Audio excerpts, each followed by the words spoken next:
Here is Swarnalatha, working as an assistant professor in the Department of Electronics and Communication Engineering. In today's lecture, we are going to discuss about the outcome-based education. So first, we'll see the definition of outcome-based education. So what is outcome-based education? So the outcome-based education is a student-centric teaching and learning methodology in which the course delivery, assessment are planned to achieve stated objectives and outcomes. It means in the outcome-based education, first we define the objectives and the outcomes of a particular course, of a particular program. So in order to achieve the objective and outcomes of that particular program, we have to go through a particular discipline. We will define the particular objectives and outcomes of the department. After that, we will go for define the objectives and outcomes of individual course. So for each and every course which are defined in the department, we will define the objectives and outcomes. Similarly, for all the courses, this is for individual course. Similarly, for all the courses in the entire 4 BTech program, in a particular discipline, for example, EC is a particular discipline. So for that discipline, you define the objectives and outcomes. Again, for this, we will define for program outcomes. For entire program, BTech program, we will define the objectives and outcomes. So in the outcome-based education, so what you have to do, you have to plan, you have to deliver the course according to the objectives and outcomes has to be met by the students. And this, if you achieve the objectives and outcomes, then you can measure or you can assess the objectives and outcomes of a particular discipline as well as a program. Therefore, outcome-based education is a methodology, teaching and learning methodology in which we have to achieve the previously stated objectives and outcomes. And after that, you have to achieve this. After achieving these objectives and outcomes, you have to measure. After measuring that, you have to, if the achievement is not done, particular level, then you have to go through the back and again you have to redefine your objectives and outcomes. Again, you have to measure whether they are meet or not. This is nothing but what? Outcome-based education. So the outcome-based education mainly focus on measuring student performance. It means this is not focused on what the teacher is teaching, but it is focusing on what the student has been learned in the particular course, in the particular discipline, in the particular program. That is nothing but what? Outcome-based education. And then outcome-based education curriculum means starting with a clear picture. What is important for students to achieve these objects and outcomes by designing the curriculum in order to achieve this particular objectives and outcomes, what curriculum has to be designed. So this is very important in the outcome-based education system. And the main 4 basic principles of the outcome-based education are, the first one is clarity of focus. It means the teacher has to be clearly focused on what the student want to know and what they want to learn and what they have to understood and what they are able to do. So the teacher should have a clear focus, clarity of focus. They should have a clarify what the student has to know, what the student has to understand and what the student will be able to do. So this is one of the principle of outcome-based education. And second basic principle of outcome-based education is designing down. It means in order to achieve these outcomes and objectives, you have to design the curriculum according to the specified objectives and outcomes to meet by the student. And the third basic principle of the outcome-based education is high expectation. It means the teacher has to establish the high challenging standards for performing in the particular branch and the particular program, so that they can be able to perform according to the expectation of the societal needs. And also you have to help the students to achieve the high standards which are promoting for the successful learning of the student. And the fourth one is expanded opportunities. So the teachers how to create the ability in the students to expand it, to create the opportunities, and they have to meet the opportunities. So this is one of the basic principle of outcome-based education. And the benefits of outcome-based education are clarity, flexibility, comparison, involvement. So clarity means what? In the outcome-based education, it focuses on outcomes. So outcomes is nothing but what? At the end of the course or at the end of the program, what the student is able to do is nothing but what? Outcome only. So the benefit of outcome-based education, nothing but clarity. Nothing but what at the end of each and every course, what the student is going to expect that. So you'll have a clear clarity. So at the end of each and every course, at the end of each and every program, what the student has to be achieved. So you'll have a very clear picture in the outcome-based education. And next one is flexibility. The teacher or the instructor is having the flexibility to teach the students to achieve the expected outcome. So that flexibility is available in the outcome-based education. And third one is what? Comparison. So compare is nothing but what? In the outcome-based education, you can compare the individual course, you can compare the entire class, and you can compare the entire batch, and you can entire program, and you can compare the institute levels. So by comparing this, we can able to say whether the outcomes have been achieved or not. If they're not achieved, then you can go back why they are not achieved. You can recorrect and then you can achieve the expected outcome. And the next one is what? Involvement. In the outcome-based education, not only the teacher and student involvement, and moreover, you have the involvement of the stakeholders, parents, alumni, industry persons also. And the NBA nothing but National Board of Accreditation, and NAC is nothing but National Assessment Accreditation Council. These two boards are promoting the outcome-based education. They started to accredit the programs in a particular institution by seeing the outcome-based education in the particular engineering program. And the process of the outcome-based education is nothing but first you'll define each and every course. So for that course, you'll define the objectives and outcomes by using the Bloom's taxonomy, and then define the objectives and outcomes of the program. After writing for the program, then we'll write down the object, mission, vision, and graduate rules of the institution. So after that, we'll measure or we'll assessment by using what? The direct and indirect methodologies, and then we'll see how do you evaluate. We'll evaluate by course wise, we'll evaluate by program wise, and then we'll evaluate by using what? Institution wise also. And then if there is a achieved means, okay. If they are not achieved means, you have to go back again by redefining the outcomes of the institute, program as well as the course. And then after defining that, we'll measure by using what? The direct and indirect assessment at a course wise, at a program wise, and then institution wise. So it is a cycling process. So this is a process of the outcome-based education. And vision statements. The vision statement is a dream where one institution want to be there. This is nothing but vision of the statement, vision of the institute. And similarly, mission. So mission of the institute is nothing but what? They are the statements which are actionable statements that guide the stakeholders to act. So for each and every institute, we have the vision as well as a mission. So you have to define the vision of the institute, particular institute. After that, we'll go for some of the important aspects of the outcome-based education. The first one is course. So what is a course? Course may be a theory, or it may be practical, or it may be both practical and theory.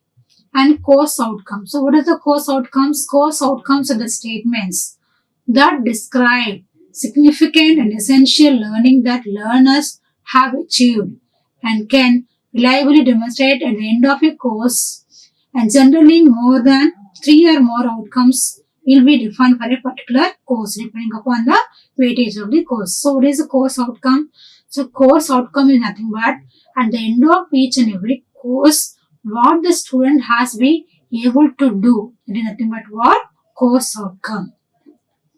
And next one is nothing but program. So what is a program? Nothing but what? It is a specialization or a discipline of a degree. For example, BTech is a program. So MTech is a program. So like that, these are the programs. And then program outcomes. So program outcomes is nothing but what? At the end of program, at the end of learning of that program, getting that degree, then what the student is able to do, then there is nothing but what? Program outcomes. So program outcomes are the narrow statements that describe what students are expected to be able to do by the time of graduation. And course outcome is at the end of course. And program outcomes nothing but at the end of program or at the time of graduation. Next one is program educational objectives. So the program educational objectives of program the statements that describe the expected achievements of a graduates in their career. So program outcomes are at the time of but the end of the graduation what the student is able to do nothing but what? Program outcomes. And what are the program educational objectives? So in order to read the program, what the student has to learn. So that is nothing but what? The objectives of the program is nothing but what? Program educational objectives. And the next one is program specific outcomes, nothing but PSOs. So program outcomes are related to the entire program, whereas the program specific outcomes are defined only through a particular discipline. For example, ECE is a discipline. So for that particular in the BTech, you'll have the different disciplines like electronics and communication, computer science, electrical and electronics, mechanical, like this. So you have the different disciplines.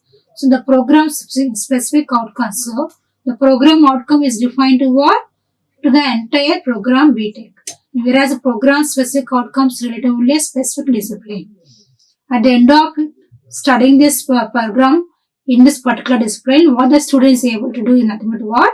Program specific outcomes. Next one is graduate attributes. The graduate attributes are the examples of the expected of a graduate from an accredited program.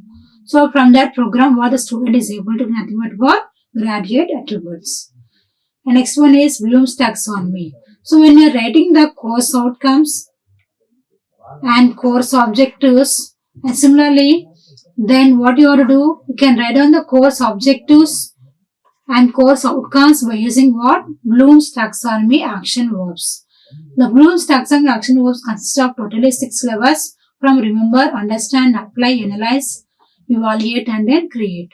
The last 3, nothing but remember, understand, apply are lower order thinking skills, whereas the analyze, evaluate, create are the higher order thinking skills. So when you are writing the program outcome, when you are writing the course outcome to the program outcome, so how do you write down first? First, you are defining into, you are separating into 3 parts. The first part is nothing but what the student should be able to do, and then behavior of that, and then after doing that, what the student is able to nothing but what? Resulting evidence. So by using this, you can write down the course outcome.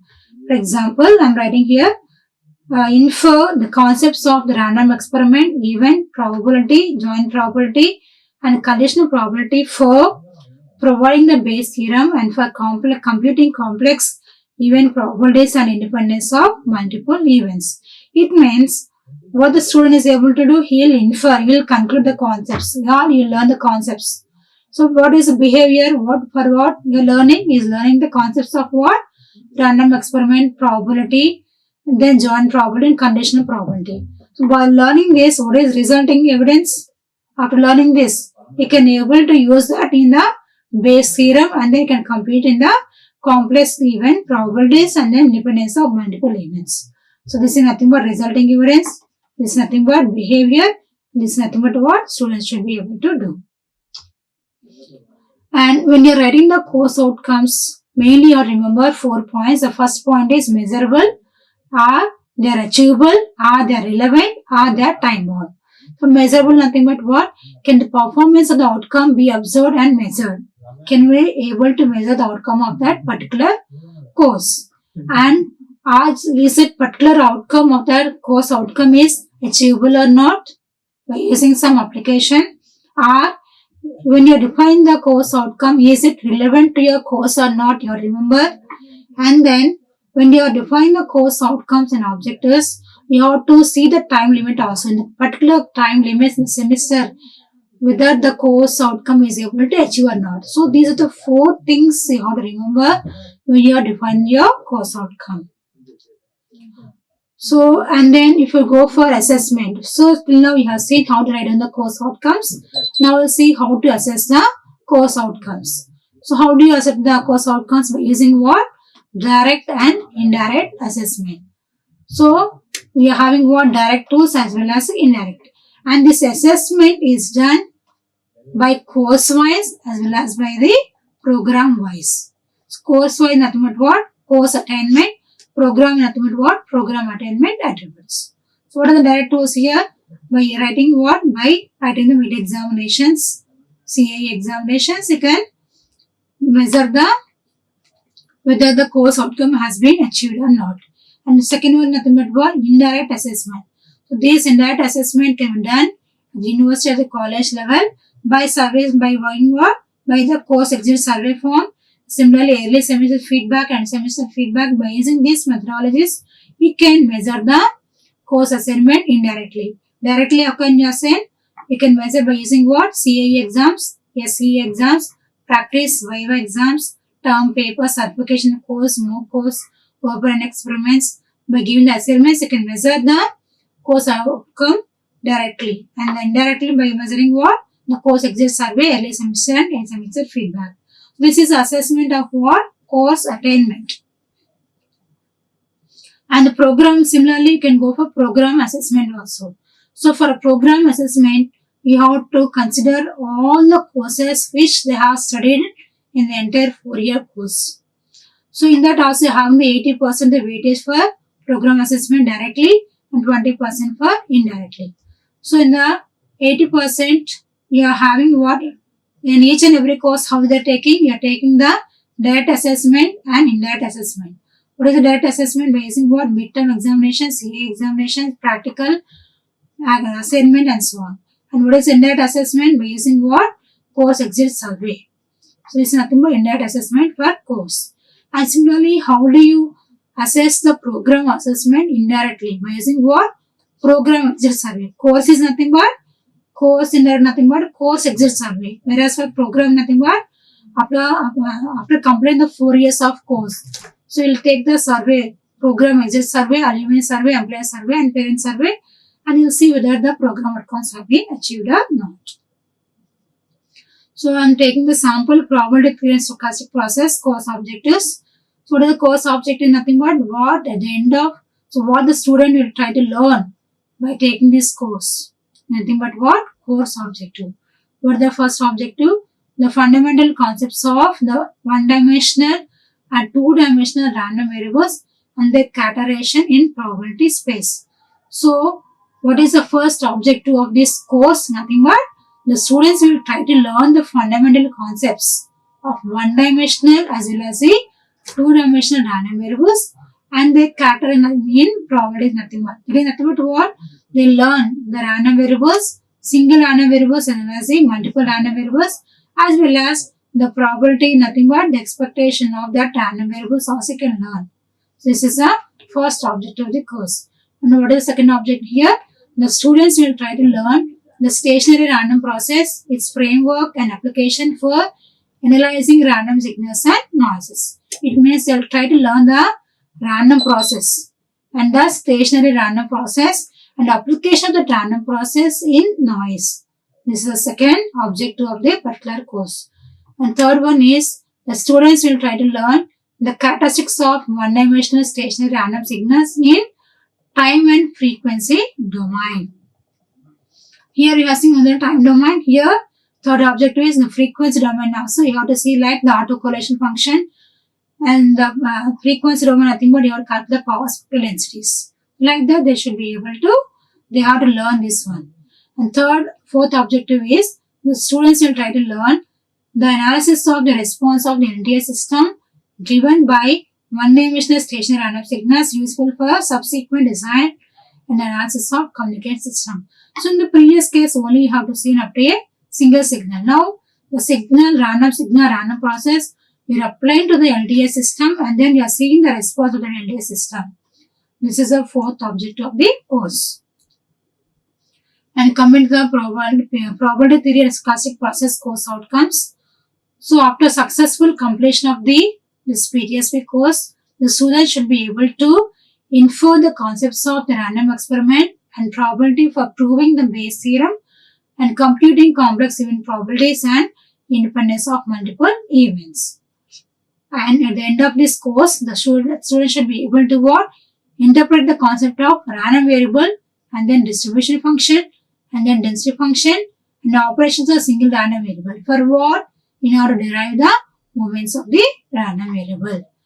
And the third outcome is, after successful completion of this course, the student should be able to utilize a joint distribution function, density function for operations on what?